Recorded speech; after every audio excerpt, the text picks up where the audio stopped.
April মাসের 18 তারিখে তিনি আরেকটি লিয়াফের নোটিশ টানিয়ে দিলেন, সেটা তারা আইনসম্মত করেছেন। আমাদের কথা হলো, কারখানার মালিক সে যদি কারখানা না চালাইতে পারে, তার যদি কাঁচামালের স্বল্পতা থাকে, তার যদি আর্থিক স্বল্পতা থাকে, কোনো রকম যদি অন্যান্য ঝামেলা থাকে, দুর্যোগ থাকে, সে কারখানা বন্ধ করতেই পারে, লিয়াফ করতে পারে, এটা তার আইনগত অধিকার।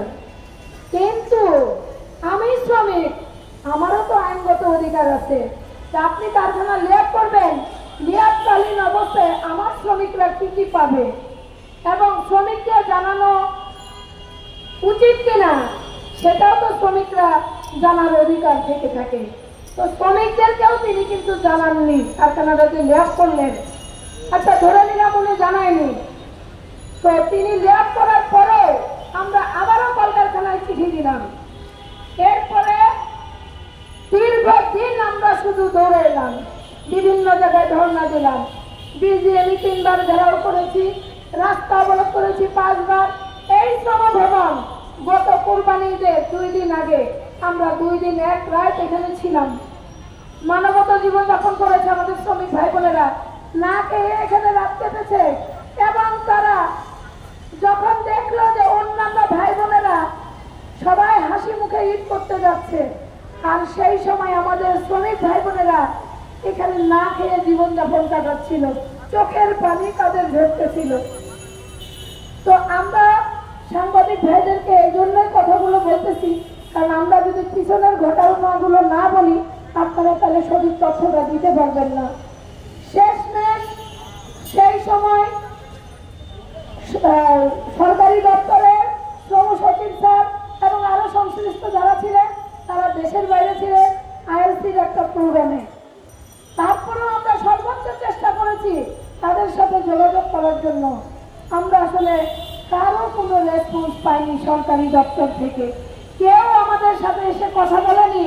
আমাদের শ্রমিক ভাই বোনদেরকে বলে নাই যে ঠিক আছে 2 দিন পরে ঈদ, তোমরা চলে যাও, আমরা ঈদের পরে এসে সমাধান দিব। কেউ আমাদের সাথে কথা বলেনি। লাস্টে আমি 2 জন নেতা, শ্রমিক নেতা, তাদের সহযোগিতা নিয়ে বিজিএমএর সভাপতি বাবু ভাই তার সাথে যোগাযোগ করতে সক্ষম হই। তিনি তার নিজের ফান্ড থেকে, যেহেতু ওই সময় সকল অফিস ব্যাংক সব বন্ধ, 2000 টাকা করে 325 জন শ্রমিককে দেয় যে তোমরা এই টাকা দিয়ে গাড়ি ভাড়া দিয়ে যাও, ঈদের পরে প্রথম প্রায়োরিটি হিসাবে তোমাদের এই কারখানাটি আমি সমাধান করে দিব। ওই সময়ে তখন উনি বিজিএমএর দায়িত্ব নেয় নাই, হতে হয় নাই। এবং 16 তারিখে যখন উনি দায়িত্ব নিলেন তখন উনি বলেছিলেন আমাদেরকে যে বসুন্ধরার প্রথম ফ্যাক্টরিটাই আমি আমার ফার্স্ট প্রায়োরিটি হিসাবে এই কারখানাটিকে আমি সমাধানের চেষ্টা করব। তিনি তার কথা অনুযায়ী সর্বোচ্চ চেষ্টা করেছেন। এরপরে এই লিয়াফ অনুযায়ী এই মাঝখানে আরেকটি ঘটনা ঘটেছে। যখন কারখানাটা লিয়াফ করলো, বারবার শ্রমিকরা বিভিন্ন জায়গায় ধর্ণা দিয়েও কোনো সমাধান পেল না। তখন কিছু অসাধু লোক যারা দালাল মালিক পক্ষের হয়ে কাজ করেছে, আমাদের কিছু শ্রমিক ভাই বোনদেরকে তারা থানায় ডেকে নিয়ে যায়। এবং যখন মালিককে পাওয়া যাচ্ছিল না, শ্রমিকরা রাস্তাঘাট অবরোধ করছিল, তখন শান্তি শৃঙ্খলা ঠিক রাখার জন্য অত্র এলাকার সেনাবাহিনী, ইন্ডাস্ট্রিয়াল পুলিশ এবং থানার পুলিশ মালিককে